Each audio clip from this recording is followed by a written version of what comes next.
I would now request Mr. Henrik Syse, who is a research professor at the Peace Research Institute of Oslo. He is also the chief editor of Journal of Military Ethics and vice chair of the Norwegian Nobel Committee. I welcome him on the stage. Please welcome him.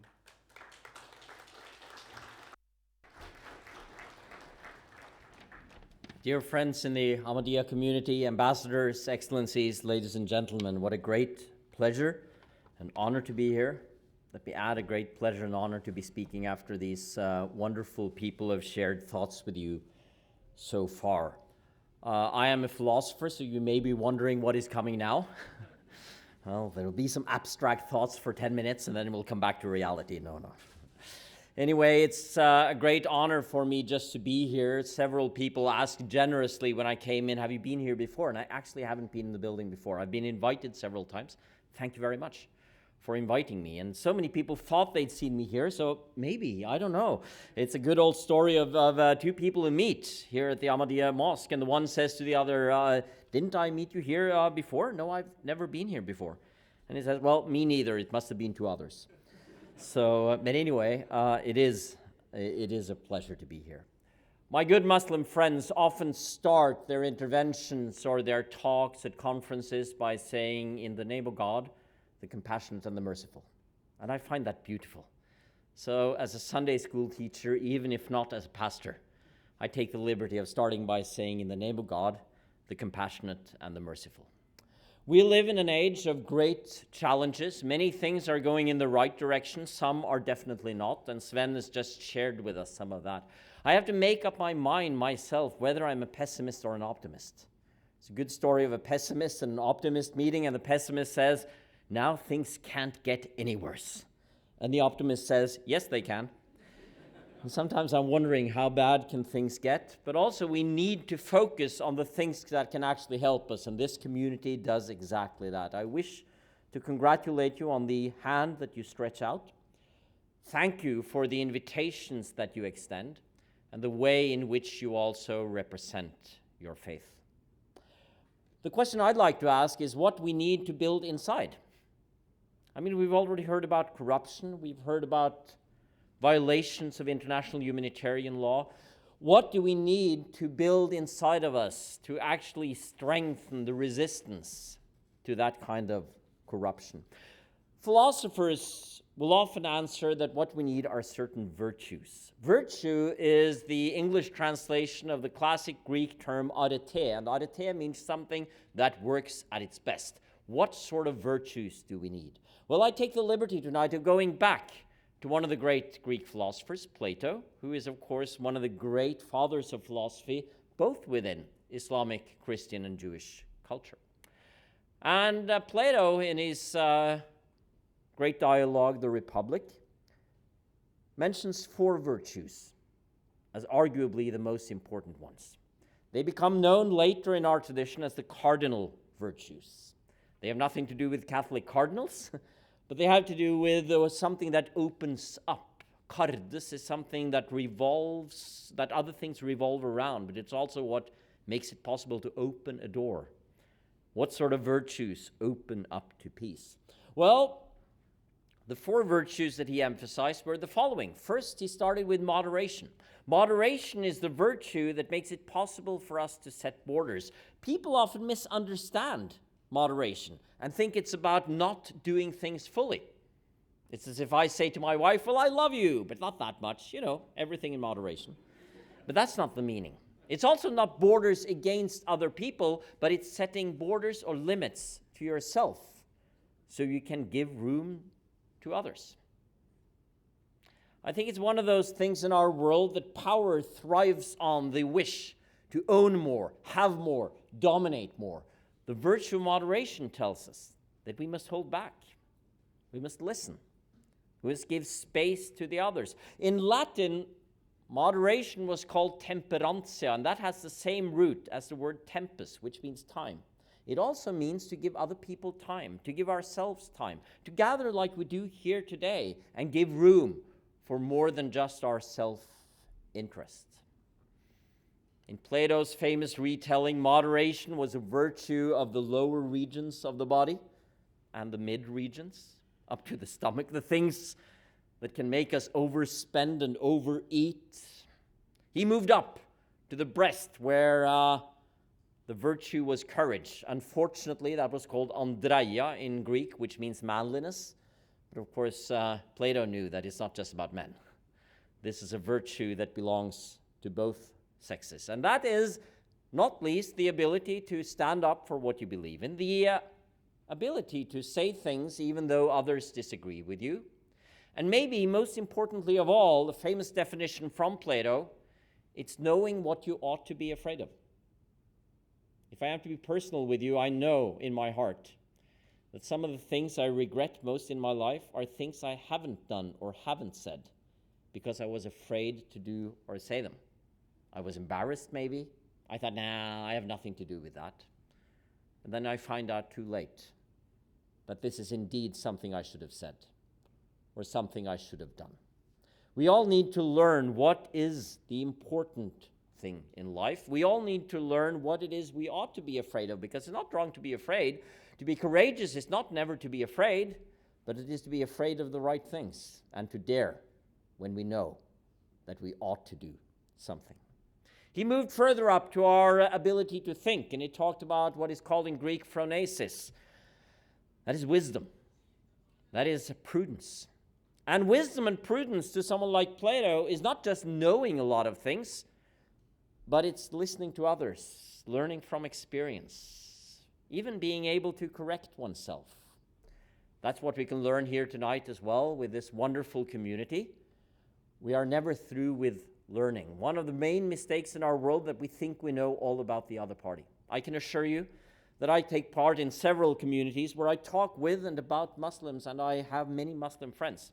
And I can assure you when I talk about that in public, I am met sometimes by prejudice so terrible that it makes me shiver.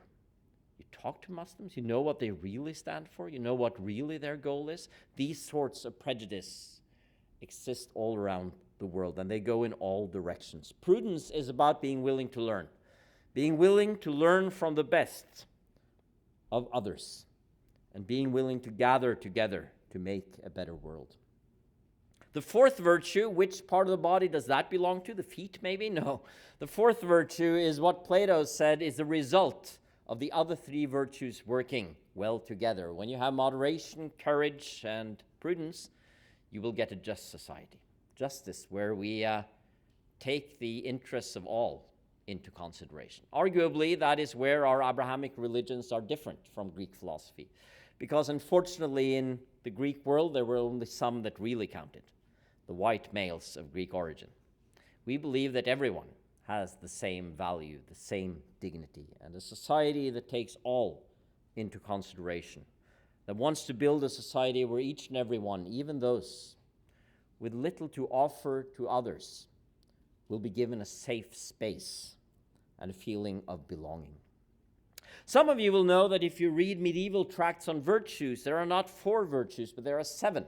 There are many ways of getting to 7, but the normal way in our Christian tradition is to add the 3 theological virtues, the virtues that God gives us. And I don't think they are at all foreign to the Muslim tradition or Islamic tradition either. Those are, of course, faith, hope, and charity. Those are the virtues that extend beyond what we can do. Those are the virtues that we accept as gifts. And that brings humility. You cannot be very, very, very, very good and work very, very, very, very hard, and then you'll have faith, hope, and charity. No, you have to accept that this is something you receive as a gift. We can receive it from each other. We can receive it from the community. We can receive it from God. I'd like to add 2 more virtues tonight before I finish. One of them is friendship. Friendship is crucial according to Plato's student Aristotle, because for the friend, we want the best. A friend is someone we're looking forward to seeing. I know many people have been looking forward to being here tonight. I have, because I felt I was invited as a friend. And I think to create that sort of community where we see each other in spite of differences, in spite of belief or non-belief, in spite of our backgrounds and our political views, that we also see each other as friends for whom we wish the best.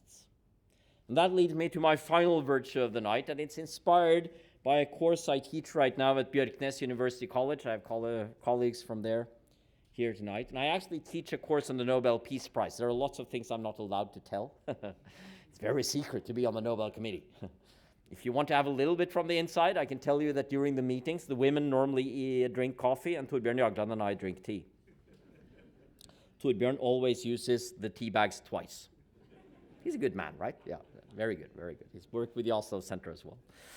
But I can tell the public things, and one of the things obviously I talk about in a course like that, and it was actually our topic this morning, were the criteria that Nobel set out in his will for who should receive the Peace Prize. And the first of those three criteria is that it should be someone who has worked for fraternity between nations.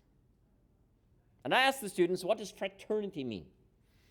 And most of them know that it's a term for brotherhood. Unfortunately, it comes from a time when we would mainly use male pronouns.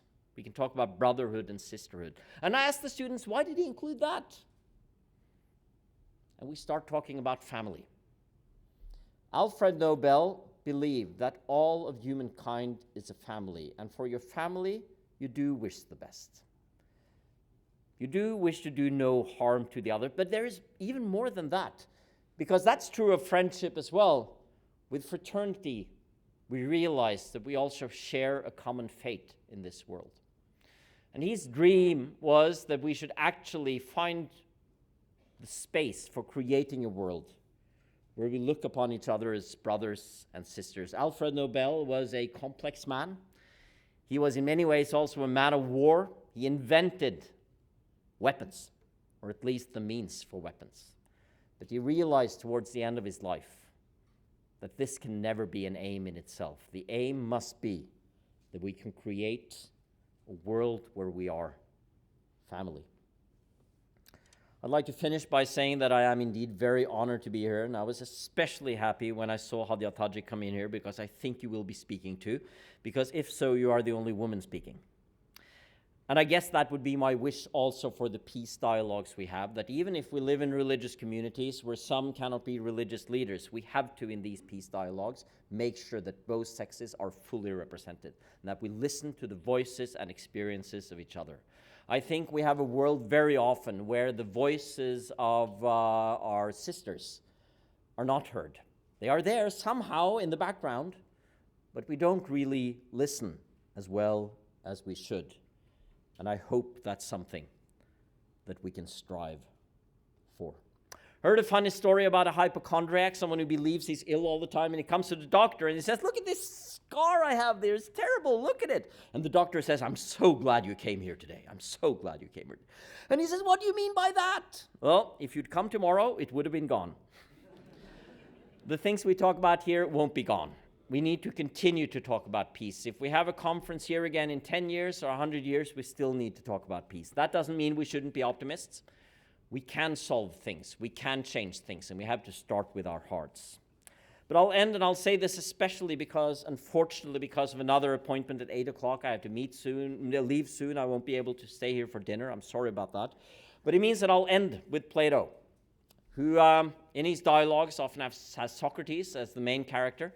And as many of you will know, many of those dialogues end without a conclusion. But they end with the agreement, we have to meet again tomorrow. We haven't really solved this. Let's make sure we meet again. Ladies and gentlemen, my good friends, let's make sure we meet again and talk about and enact peace. Thank you very much.